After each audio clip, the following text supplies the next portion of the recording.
Hello and welcome to World Stories. I'm Sumi Somaskanda and this is your International Reporters Magazine.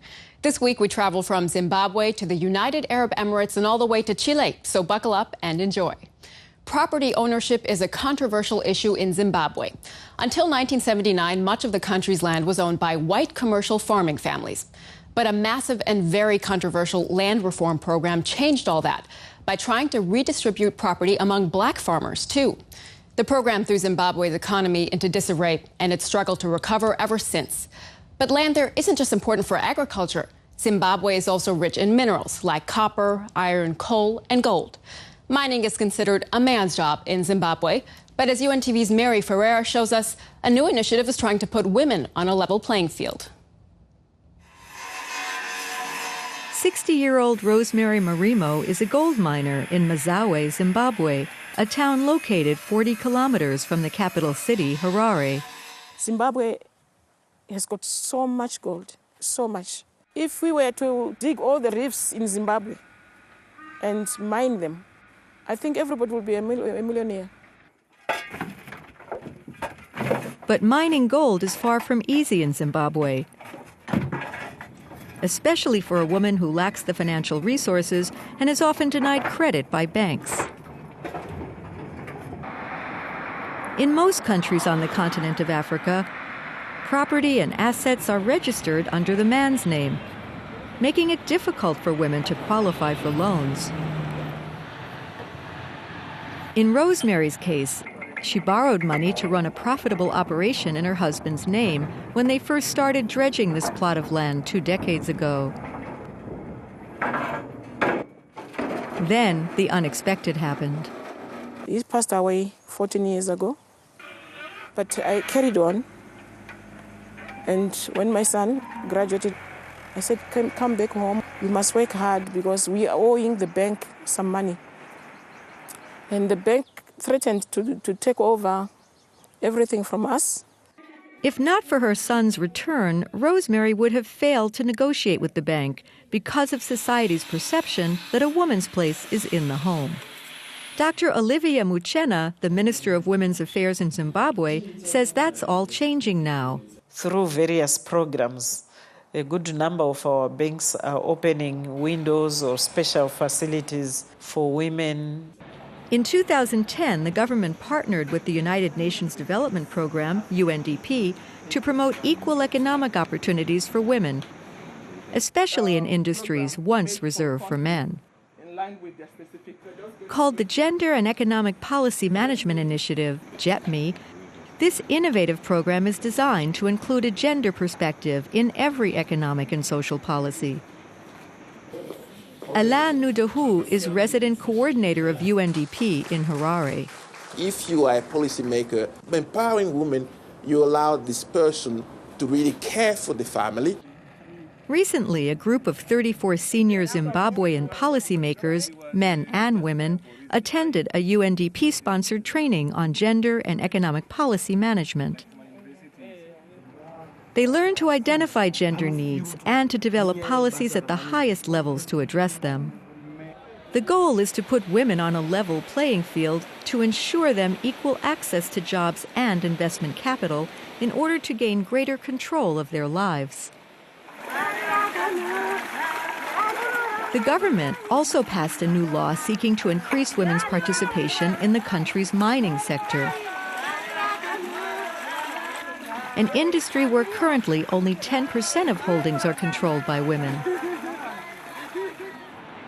Rosemary, who for 2 decades struggled on her own without any institutional support, is now benefiting from this gender-sensitive law.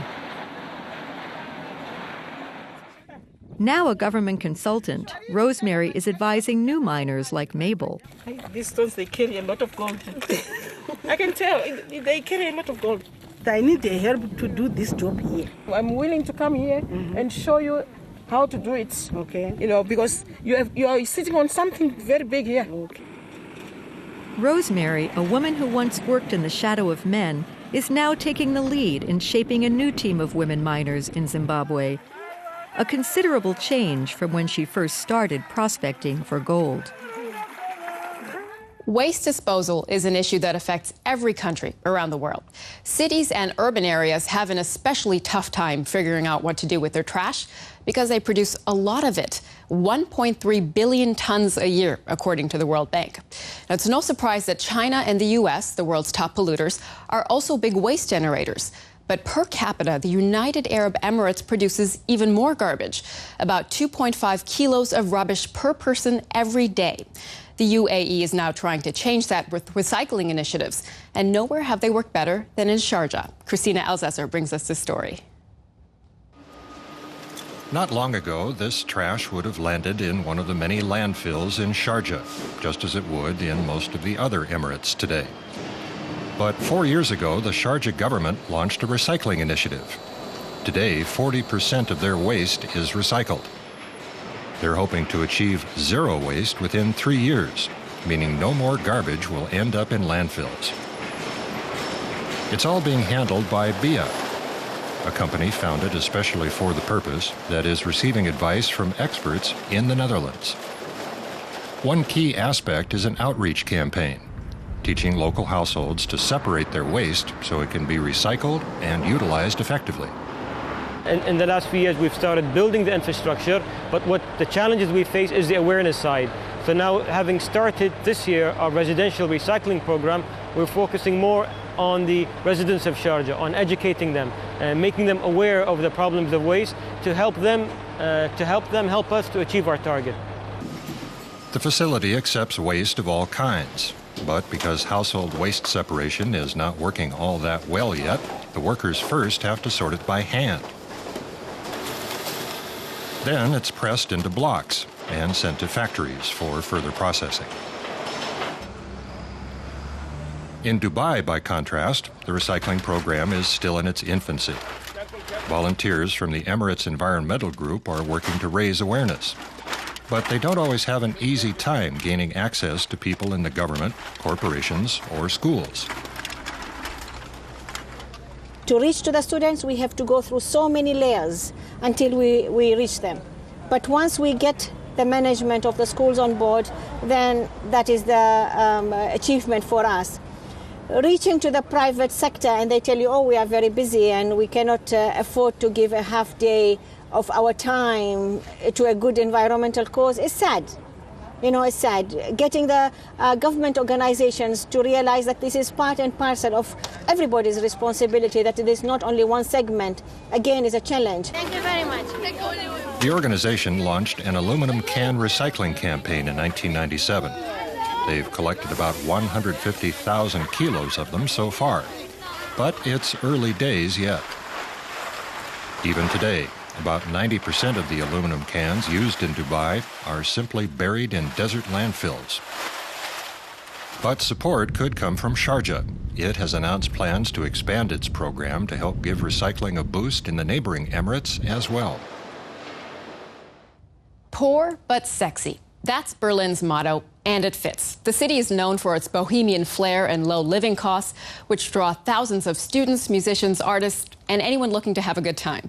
Street art has long been an important part of Berlin's urban landscape. It's been a way to document the city's tumultuous history, one image or tag at a time. In recent years, street art has even become a major attraction in the German capital. TV Sydney's Rachel Bentley and Scott Richardson set out to explore the colorful side of Berlin.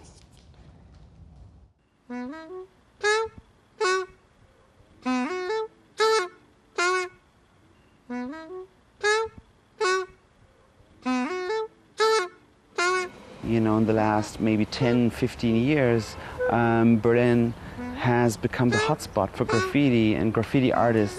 I came to Berlin because I felt like I was getting a bit stagnant in Melbourne. There's been a huge influx, massive influx of Australians coming here, really, quite a lot. Not a pretentious feeling, that's important. People feel like they can fit in.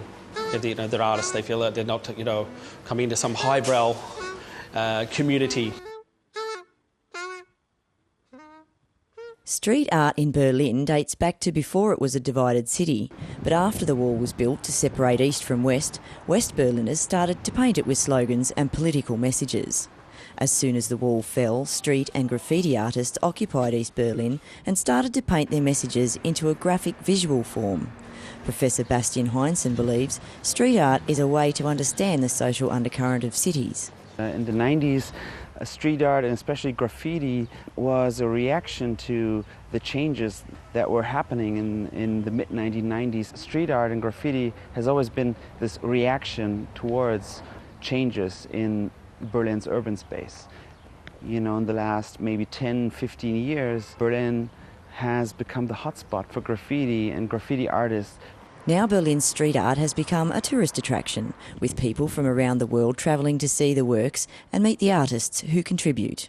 The brochures that you see, postcards, will have some mural in the background, or even the Visit Berlin website advertising Berlin as a mecca for street art and graffiti.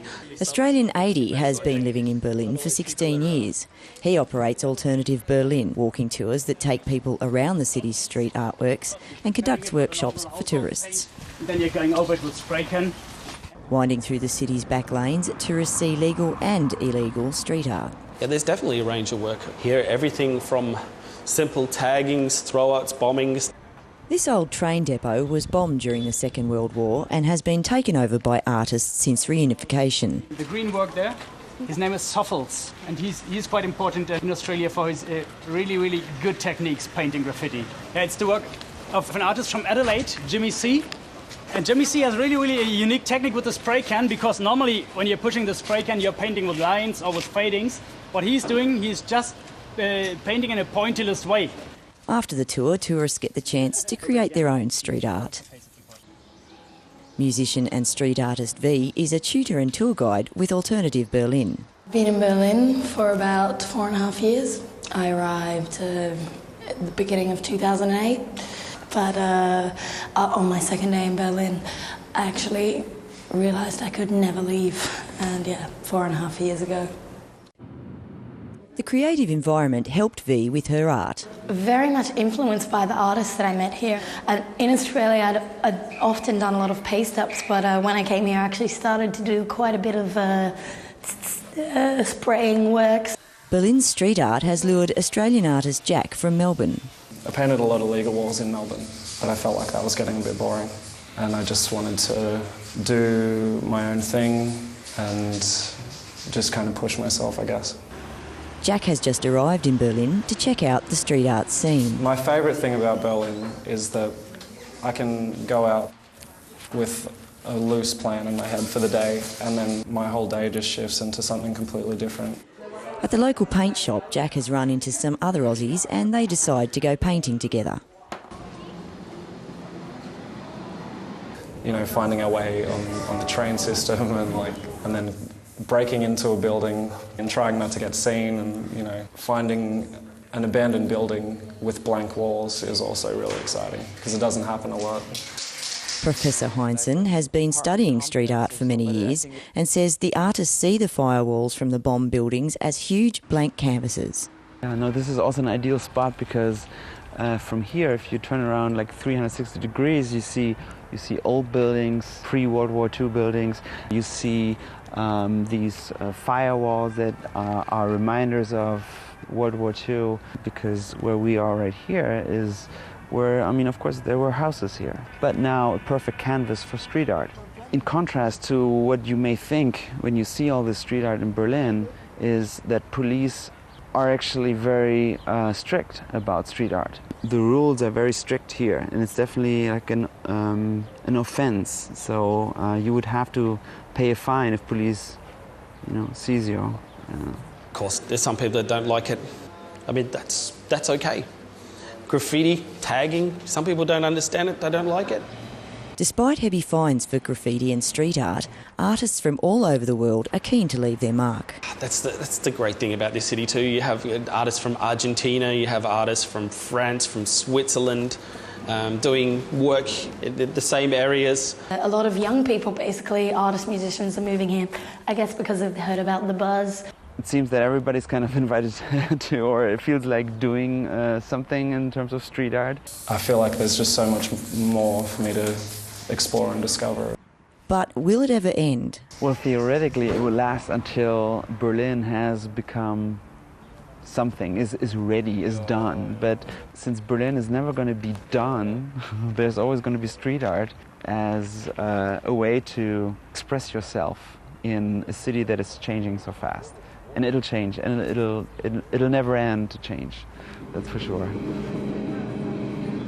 We hope Berlin never does stop changing.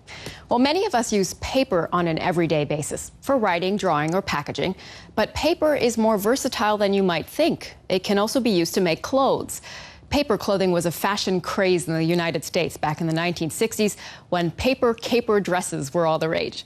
It didn't last long, though, probably because most of the clothes weren't all that comfortable. Today, paper clothing is easier to wear, and it's even used in high fashion. Hoai Loan Nguyen from VTV in Vietnam visited a young designer who's making a name for herself with dazzling paper styles. Latzi is a small shop in Hanoi that is packed full of an unusual assortment of wares. Clothing made of paper. All of the dresses and outfits here are designed and made by store owner Hong Queen Nguyen. She made her first paper clothes for a talent show 4 years ago, while she was still a student at the city's University of Industrial Fine Arts. Now she's turned the idea into a business, and orders are pouring in. She also rents her clothing for special events. One of the biggest differences between working with cloth and working with paper is the tools. Instead of a needle and thread, the seamstress uses glue and fasteners. At first, Nguyen experimented with skirts made of newspaper and discovered it was harder than it looked.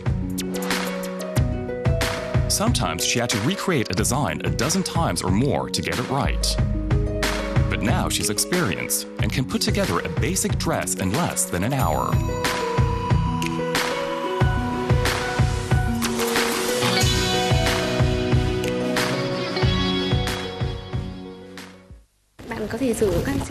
Wrapping paper like this makes it sturdy, and the bright colors make it a real eye-catcher. Glossy paper is good for outfits that will be worn on stage. I found this wrapping paper at a souvenir shop nearby. I use it to create design accents. To make a dress like this, you basically follow the same steps as when you're using fabric. You take measurements, cut and assemble it, and then put on the finishing touches.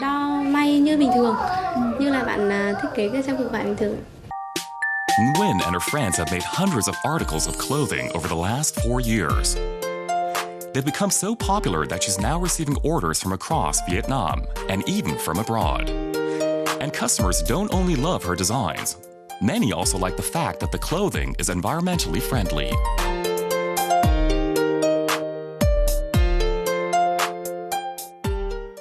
When I was small, I used to make dresses out of paper, but just little like this for my baby doll. But this is my first time to witness the whole procedures of making the life-size dresses out of paper. It might look simple to you, but in fact, it requires a lot of effort, skill, timing, and of course, a lot of paper. Wonder how it looked like to be worn? Well, let's check this out.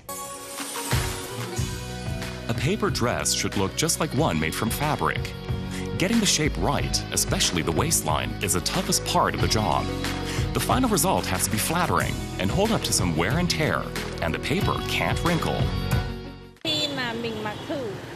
This dress is much more comfortable than I thought it would be. And it seems durable enough. I'd wear it out on the catwalk, or on stage, or at a photo shoot. Paper clothes are light, and they're pretty and voluminous.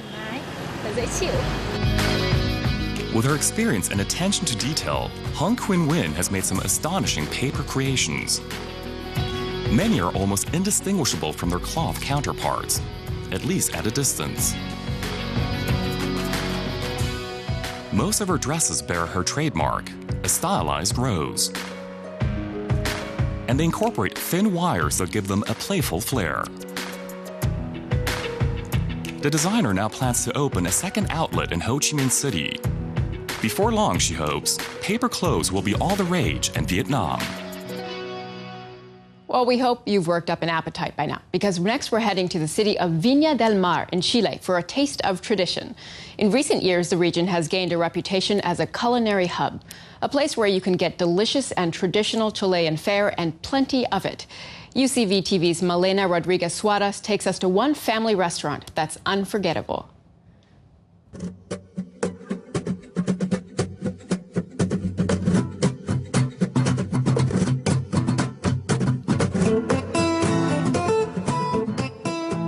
In the summer, the beaches of Viña del Mar are a lovely sight. The sun shining on the water and the sandy shoreline form a harmonious landscape that is a delight to beachgoers young and old.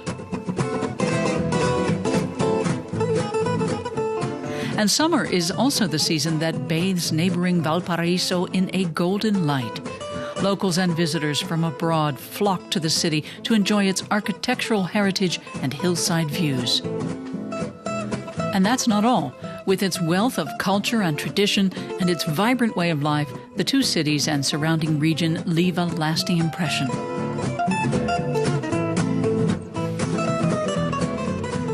Its culinary traditions are a fitting example.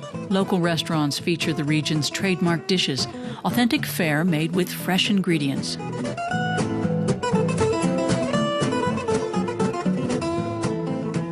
Valparaiso is dotted with restaurants, both old and new, and the city is enjoying something of a culinary revival. For several years now, the city's Ministry of Tourism has held a competition to highlight the thriving local cuisine. It's part of a project that aims to preserve the traditions that are an important part of the region's allure.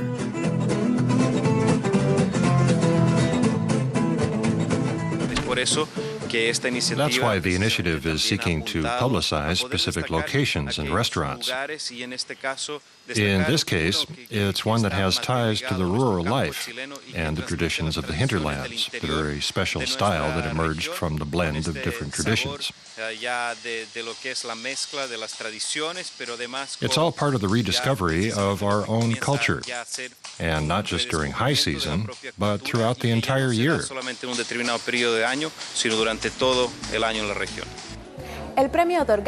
First place in the culinary competition went to a restaurant that is a local legend, No Me Olvides, or Don't Forget Me in English. It's a fitting name for the family-style restaurant where the perfect service and delicious fare combine to create an unforgettable experience. The guests all feel right at home. But they serve big portions here, so not everyone manages to finish their meal. It's delicious. It's impossible not to enjoy it. But no, I can't finish it. But she will. This is our third time here. We love the restaurant. The meat is especially delicious. So whenever we come to Chile, we pay a visit to No Me Olvides. Forget me not. The meat, it's just nice here. It's typically Chilean. Good food, excellent service. And as my wife says, every time we come to Chile, we pay at least one visit to No Me Olvides.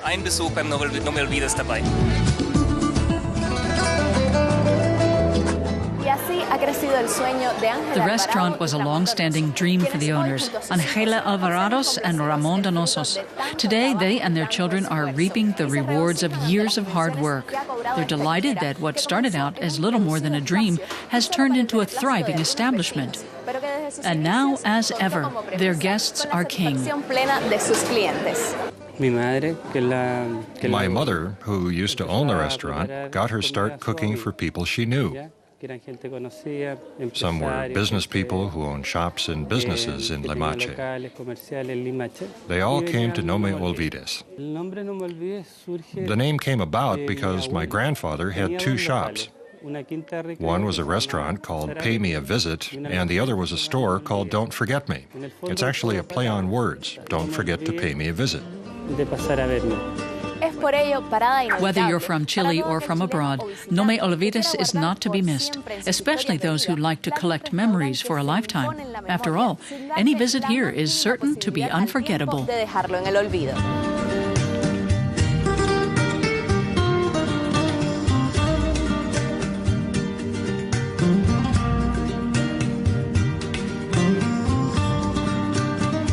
And with that, we've come to the end of this edition of World Stories. From all of us here and our partner stations around the world, thanks for watching. And don't forget to watch this show again. Head to our website at dw.de/worldstories. We'll leave you with this week's Picks of the World. See you next time.